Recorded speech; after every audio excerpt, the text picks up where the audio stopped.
Good evening, guys, and happy Sunday.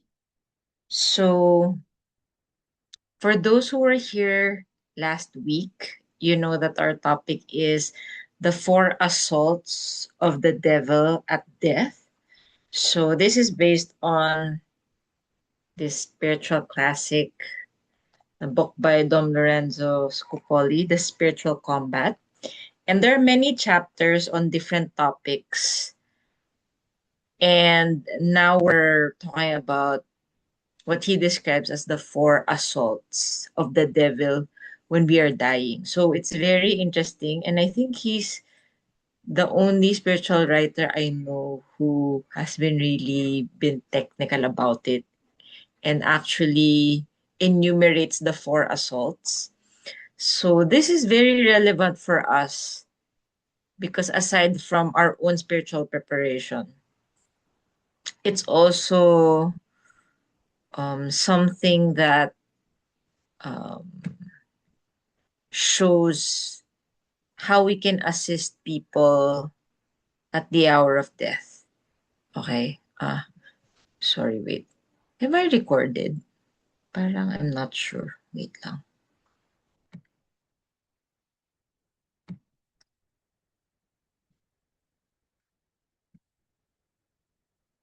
Okay. I'm recording na pala. Okay, so if you guys remember, we'll just do a recap. The first assault is the attack against the faith. So the first thing that the evil one will do is, of course, maybe there are, I don't know, maybe variations about the order, about what the devil does. No, of course it's not like cookie cutter that he does the exact same thing for everyone. It could be different for people, but generally I would say this is what can be expected. So when we're dying, we can look on this day and say, this is the first attack. Okay, I'm done. This is the second one, diba? And we won't be surprised. We will not be caught unawares because we know the stratagems and the tactics of our enemy. So even now, we are preparing spiritually, and in a way, no, the attacks are also things that happen to us even when we are alive and healthy. It's just that these attacks are so much more intense when we are dying. No, so that's why it really makes sense when the church talks about praying for final perseverance. Diba? Praying for final perseverance. We always hear this. And before, this didn't make sense. But then I realized it's really a spiritual battle. And this is like the last chance of the evil one to get us, to grab us from our Lord and our Lady and the angels. So he will really like give his full, like 100% full-blown attack on us when we are weakest, and that is when we are dying. No? So, to recap, how do we really counter the attack on the faith? It's to ignore the devil when he's trying to, you know, make us doubt what the church teaches, to make us doubt our faith. We ignore him, we don't dialogue. But when he continues to kind of like talk to us, then we can say something like, it is enough that I believe what the church teaches. Okay? And then we can make a general act of faith. So yun lang, we don't debate, even if the devil daw, at some point will even quote scripture. He will quote scripture, he'll twist it, he'll distort it to make us like confused and question our reality. Okay, so he's like the ultimate gaslighter also in that regard. And we can imagine, no, at the hour of death, we feel like we're truly alone. No, it's like maybe there will be loved ones around us, there will be family members, but interiorly, no one is experiencing what we are experiencing. So in that sense, we are truly alone. No?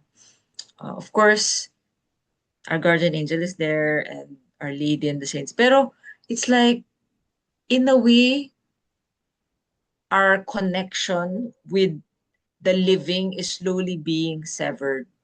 And it's like we're transitioning to eternity. So that has never happened in our life. It happens only once, and that's the last time. So I can imagine it's like a shocker, no, for everyone who dies unprepared.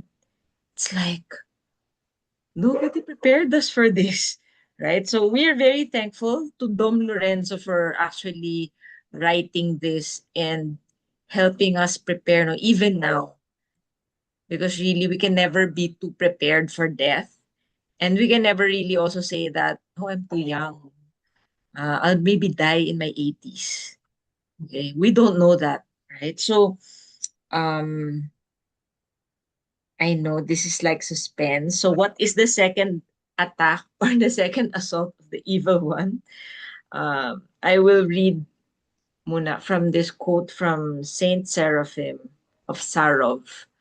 Okay, he said, "Just as the Lord is solicitous about our salvation, so too the murderer of men, the devil, strives to lead a man into despair." Okay. Just as the Lord is solicitous about our salvation, so too the murderer of men, the devil, strives to lead a man into despair. Okay, so from that, we know what the second assault is, and that is despair. Okay, so we despair about God's love, we despair about God's mercy, and we believe that we are totally lost. It's like we are so convinced that I'm gonna go to hell, you know? It's like really dragging us down because the reality of our sins is being shown to us. Okay. And I can imagine that's such a horrific and terrifying experience. No, no horror movie can be compared to it. Parang, wala. It's like everything is there: regret, shame, fear. No? So, how does the evil one do this? Basically, he brings our past sins and all our failings or all our weaknesses. But Dom Lorenzo gives us some pointers on how to know if this remembrance of our sins is from the evil one. Okay. So first, we should notice what happens in our heart, no, and in our mind. When we remember our sins, does it bring humility, compunction, and confidence in God?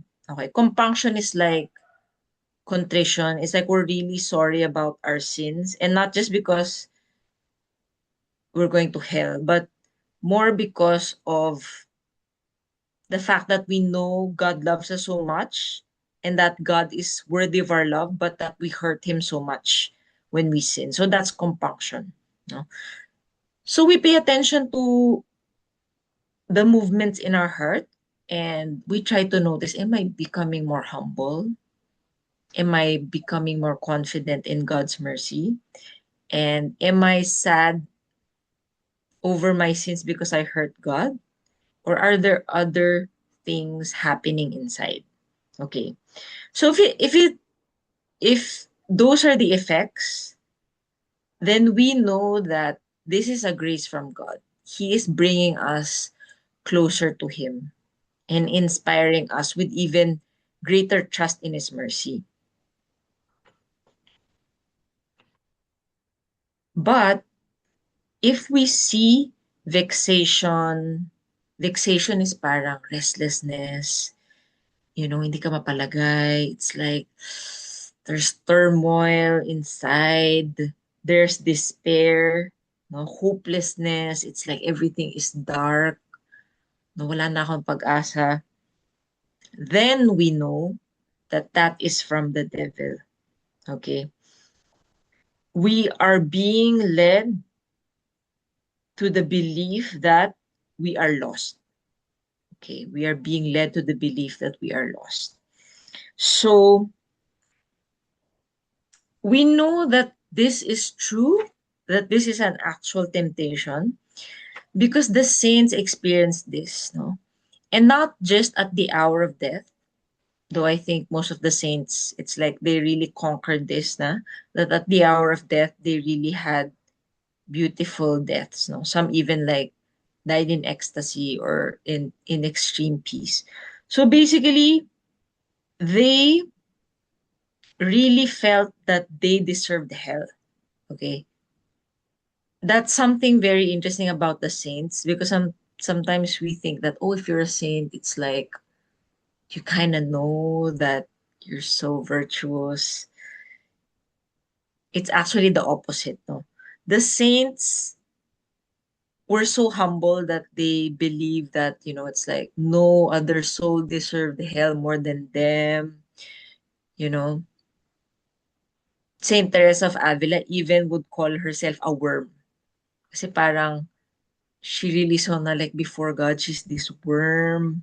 She would call our Lord, His Majesty, all kinds of titles. Pero for herself, she would call herself a worm.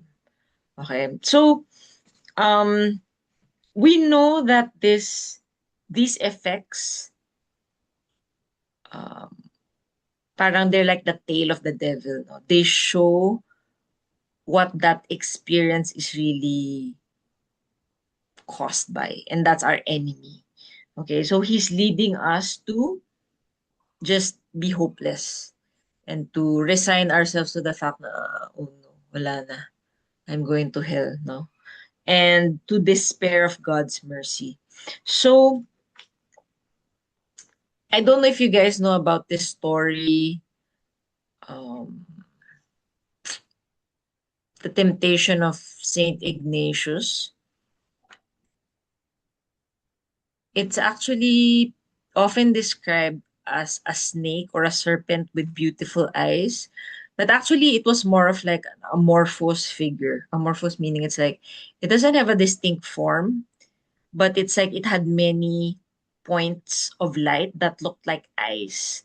So in a way, maybe the easier way to describe it would be it looked like a snake, but a beautiful snake.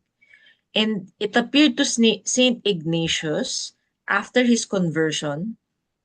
And actually, after his conversion, that was the most difficult time. So when he was in Manresa in Spain, he was really, I would say, like the four assaults at death he experienced in advance when he was alive. No? That's why they say the saints live like their heaven in advance on earth. No? Kasi they already died in advance. Okay, so I would say this second assault at death, Saint Ignatius experienced in Manresa after his conversion. So this snake would appear to him and he would like looking at it because he had such a great consolation. No? Parang he liked looking at it. It was so beautiful. But when this snake would leave, parang he would feel so heavy.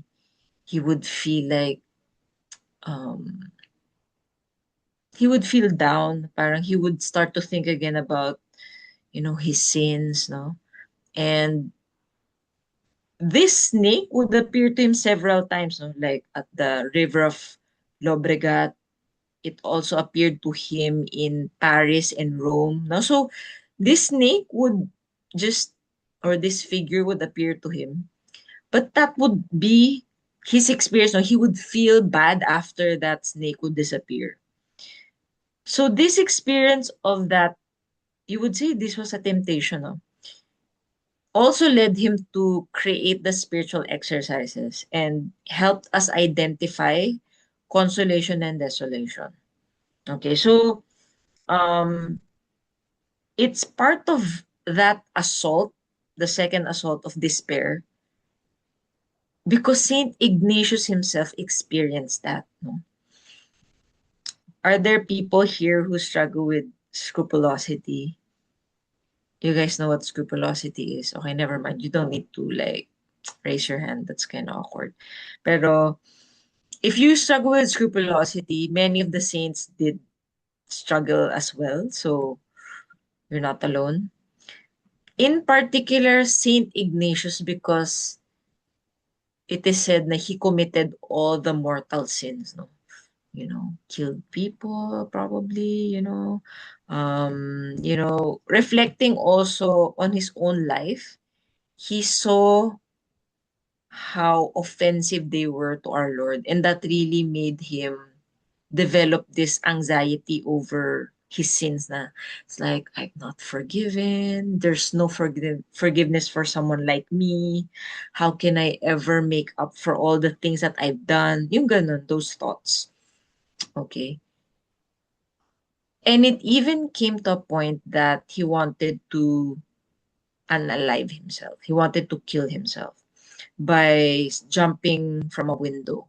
Okay, so we know these are documented realities of Saint Ignatius, and I believe many of the saints struggled with despair even while they were alive and they were not on their deathbed. So this attack, this second assault, also applies to us while we are living in the world, no? Just like the first attack against the faith. This is not something that will happen just at the hour of death. It's just that it is most intense, I would say, when we are dying because of all the other factors. No, we're weak. Maybe we're losing already, like control of our mind, yung mga ganon.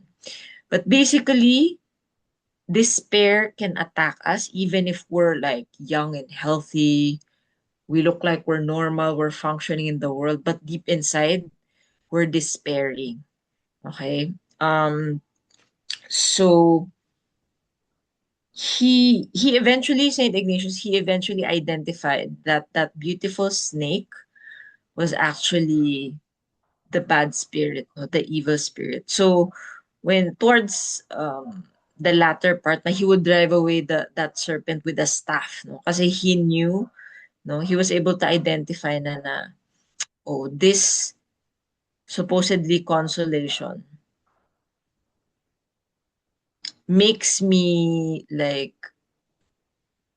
have scrupulosity and like despair, sadness over his sins, no? And that's not what our Lord wants, no? Our Lord, in the first place, even if he makes us remember our sins, he doesn't want us to feel so bad about it that obviously we want to kill ourselves.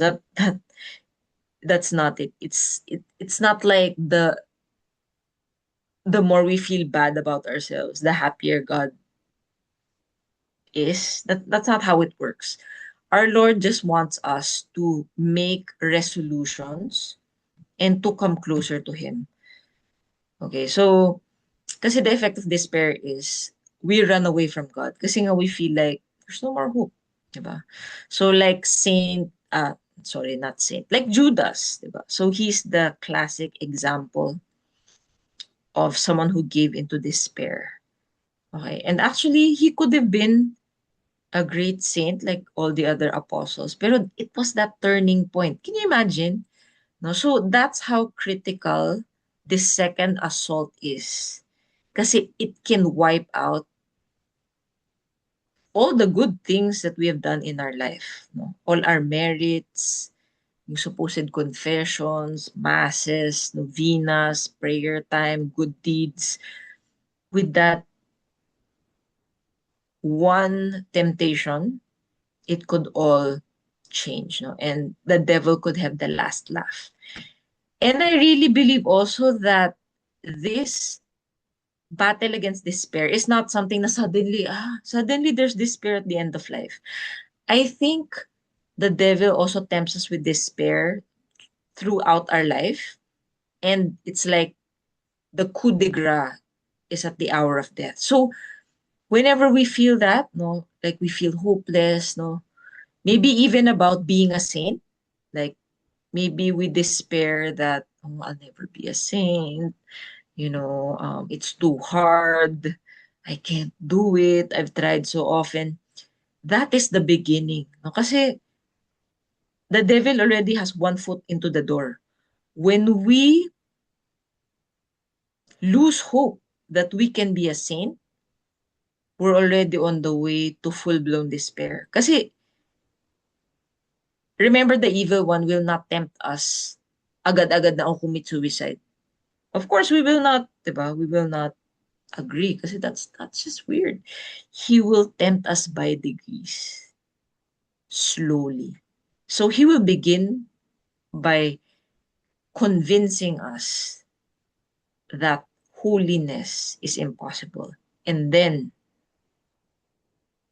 by the time, you know, at the end of life, wala, na-erode na yung everything actually that makes up our hope.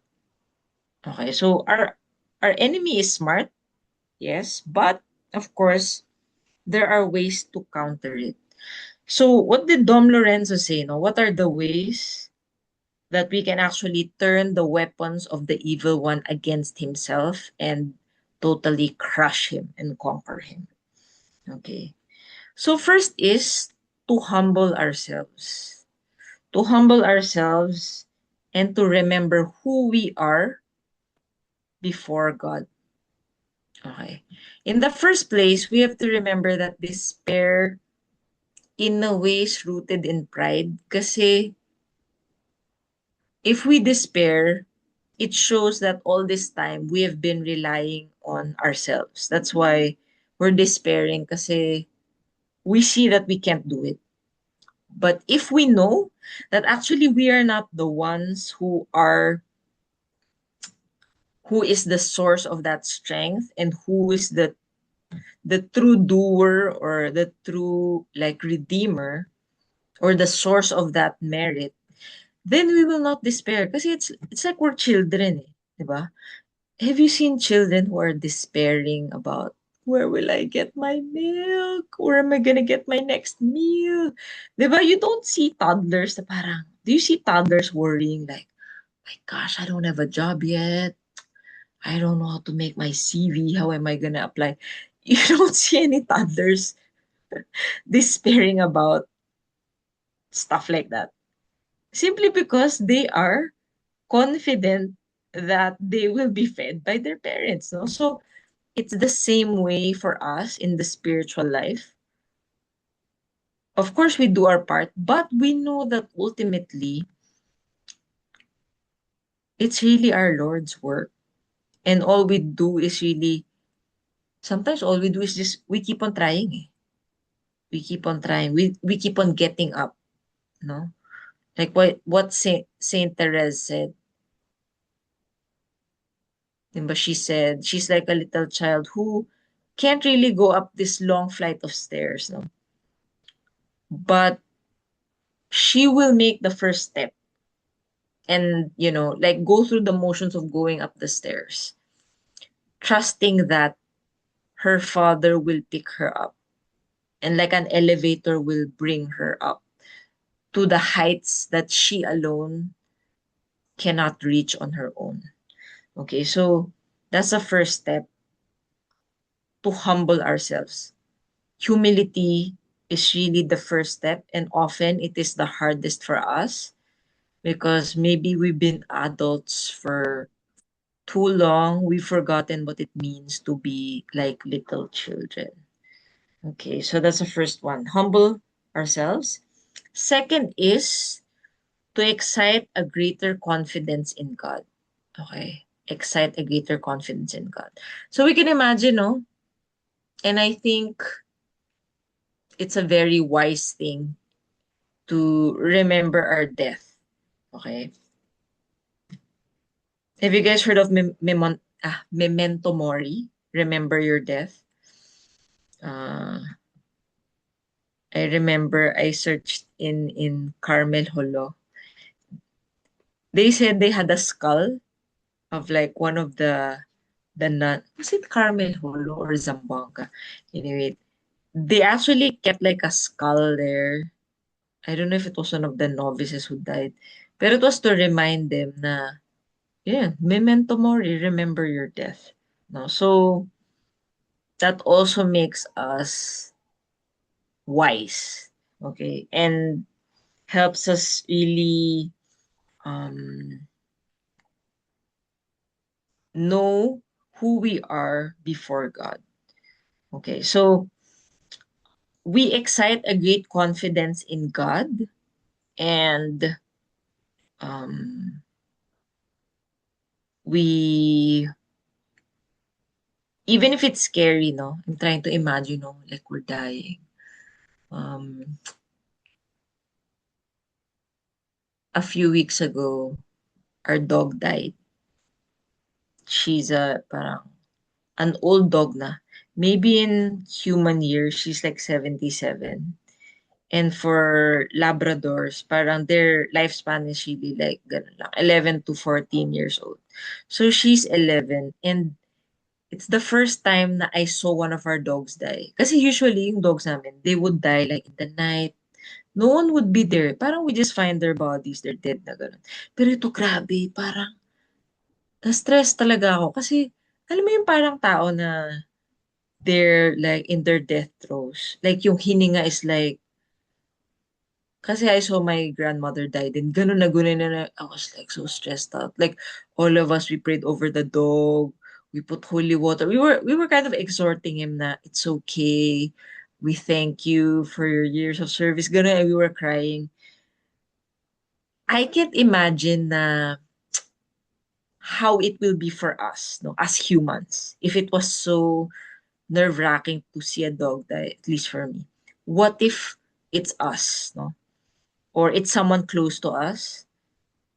We should be able to, if it's another person, help them have a better death by exhorting them, no? Have a greater confidence in God. Tell God you trust Him. Yung mga ganun, no? Those are the words that our loved ones should be hearing from us. Hindi yung mga nakikita nyo sa sine na, sige na ma, magpahinga ka na. There'll be no more pain. You don't know that. Pero we should like know how to really have them have the best death by encouraging them, no? Exhorting them na tell Jesus you trust Him, tell Jesus you have confidence in Him, call on Our Lady, ganon, no? And even us, when we are dying, no, we should hopefully, no, we really pray for a well provided for death. Now we should have people praying around us, no, and helping us really have that confidence in God. Okay. So Dom Lorenzo is so hardcore that this is what he actually says, no, on having confidence in God at the hour of death. And maybe even now, no, when we're alive, he says, I will go further and say that even though God Himself should seem to say within your heart that you are not one of His flock, still place your confidence in Him.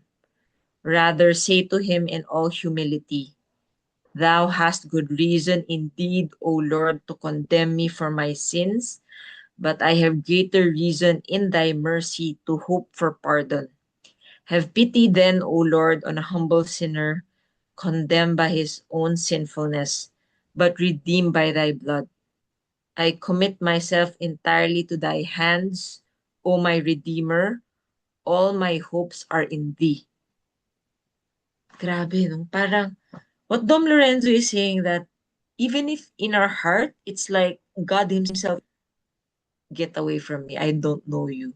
You're not one of my children. Parang, that should not thou discourage us. Like, we should even say boldly to God na, Lord, you're right in saying that indeed I deserve hell, or I don't deserve your mercy. But the more that I have greater claims to your mercy because I'm such a great sinner. Di ba? Parang Dom Lorenzo is saying, no, have even greater confidence that God will not cast you away. I'm like, wow, like, honestly, when I think about it, I'm like, oh my gosh, I'm so like, maybe if God just looked at me like with glaring eyes, parang I'll just melt and parang wala na, I can't say anything. But Dom Lorenzo is saying na the more that we should tell God na, Lord, I trust in you, you know. And this calls to mind, do you remember that passage in the Bible of the Syrophoenician woman? Yung the one that had a daughter who was possessed, tama ba? And then our Lord said, but it is not right that parang you would give the food of the children to the dog, something like that. And that's like an insult to the woman kasi parang it's saying that the woman is a dog. Okay. So that did not, hindi na tinag yung babae. She didn't say like, okay, sorry Lord, and then walk out, no?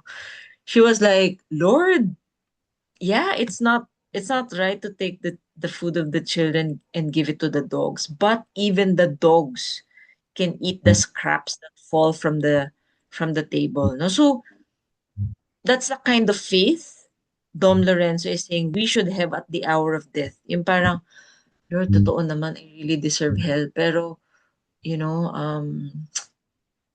the more that I know that I'm a sinner, the more that I know that you will have mercy on me. Okay, so that's how hardcore Dom Lorenzo says our faith should be at the hour of death. And the last thing that we can do is to make an act of confidence. Actually, that's already it, no? The one that I read. No? So we can tell Jesus, our Lord, Jesus, I trust in you. I trust in your mercy.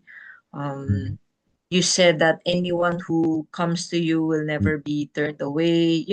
We can, die with those words on our lips. Now we're entrusting ourselves to God. Parang there's no better way to die than to die asking God to accept our souls, no? To embrace us, to accept us into His kingdom.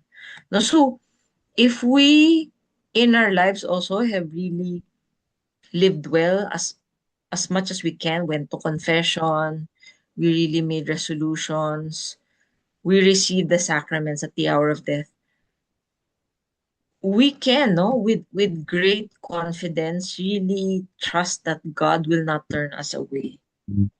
Okay, so those are the three things to counter the assault of the evil one through despair.